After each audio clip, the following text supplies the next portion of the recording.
आइए अब आपको दिल्ली मेयर चुनाव में वोटों का समीकरण दिखा देते हैं। मेयर के चुनाव में कुल 274 वोट हैं। इनमें 250 पार्षदों के अलावा 14 मनोनीत विधायक और 10 मनोनीत सांसद हैं। वहीं आज स्टैंडिंग कमेटी के 6 खाली पदों के लिए भी चुनाव हो सकता है। इन 6 सीटों पर 7 उम्मीदवार हैं, आप के 3 और बीजेपी के 4 और एक को जिताने के लिए 38 वोटों की दरकार है। और इस हिसाब से बीजेपी को अपने 3 उम्मीदवार जिताने के लिए 108 वोट चाहिए, लेकिन उसके पास सिर्फ 105 पार्षद है। वहीं आम आदमी पार्टी को अपने 4 उम्मीदवार जिताने के लिए 144 वोट चाहिए, लेकिन उसके पास 134 वोट है, यानी कि 10 कम है। तो क्या क्रॉस वोटिंग होगी? ये एक बड़ा सवाल खड़ा हो रहा है, क्योंकि मेयर चुनाव अभी तक पूर्ण नहीं हो पाया है। आपकी ओर से शैली ओबरॉय कैंडिडेट हैं, बीजेपी की ओर से रेखा गुप्ता है।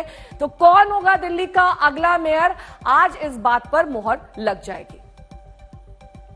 तो आपको अब स्टैंडिंग कमेटी का समीकरण दिखा देते हैं। जैसा कि हमने बताया था कि एक सदस्य के लिए 36 वोट चाहिए, सीटें 6 हैं, जिसमें बीजेपी उम्मीदवार 3 है, आपके उम्मीदवार 4 हैं।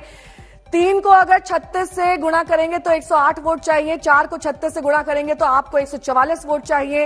105 इनके पास वोट है बीजेपी के पास, जबकि आपके पास 134 वोट है, यानी कि 10 वोट कम है। और इनके पास यानी कि बीजेपी के पास 3 वोट कम है 108 में। राम किंकर सिंह मेरे सहयोगी इस वक्त तमाम जानकारी के साथ जुड़ रहे हैं। राम किंकर, क्या आज वाकई दिल्ली का मेयर अनाउंस हो जाएगा, ऐलान हो जाएगा? क्योंकि लगातार हम देखते आ रहे हैं कि कुछ ना कुछ गड़बड़ होती आ रही है और अभी तक मेयर चुन नहीं पाए हैं। आज क्या सभी बाधाओं से पार पाके दिल्ली का अगला मेयर? देखिए नेहा, खास बात यही है कि इस वक्त जो है दोनों पार्टियां अब सुप्रीम कोर्ट के आदेश के बाद लगातार तैयार हैं कि अब मेयर दिल्ली को उसका दे दिया जाना चाहिए। और 2 महीने से ज्यादा का वक्त हो चुका है, कई सारी ऐसी दुश्वारियां आई, हंगामा हुआ और दोनों ने एक दूसरे पर आरोप भी लगाए।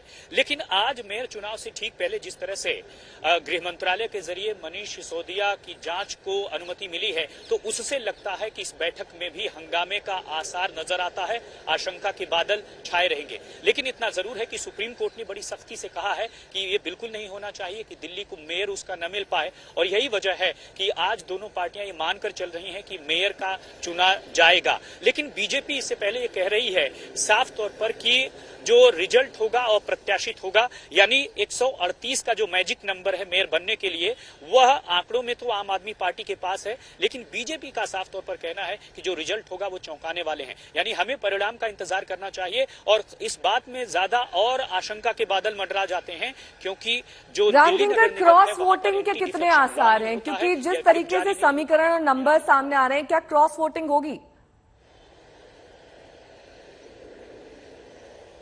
देखिए, मैंने अभी साफ तौर पर यही कहा है कि एंटी डिफेक्शन लॉ यहां लागू नहीं होता, व्हिप नहीं लगता है, लिहाजा क्रॉस वोटिंग की बहुत ज्यादा आशंका है। और यही वजह है, मुझे लगता है कि कल दोनों पार्टियों ने अपने अपने पार्षदों की मीटिंग की है और साफ तौर पर चूंकि नई नवेले ज्यादातर पार्षद हैं और पहली बार चुनकर आए हैं, तो ऐसे में ज्यादा डर यही है कि कहीं कोई एक दूसरे को बहला फुसला न ले, अपने पाले में कर न ले। यही वजह है कि सब अपने किले को बहुत पुख्ता करने की तैयारी में है, ताकि कोई उसे भेद न पाए। और यही वजह है कि करीब 11 साढ़े 11 बजे के आसपास जो मेयर का चुनाव है उसकी प्रक्रिया शुरू होगी। लेकिन देखना यह होगा कि कहीं ऐसा न हो कि इसमें भी हंगामे के बादल छाए रहें। इन सब के बीच आपको बता दें कि 4 दिसंबर को एमसीडी का चुनाव हुआ था, 7 दिसंबर को परिणाम आए थे, बावजूद इसके अभी तक दिल्ली को उसका मेयर नहीं मिला।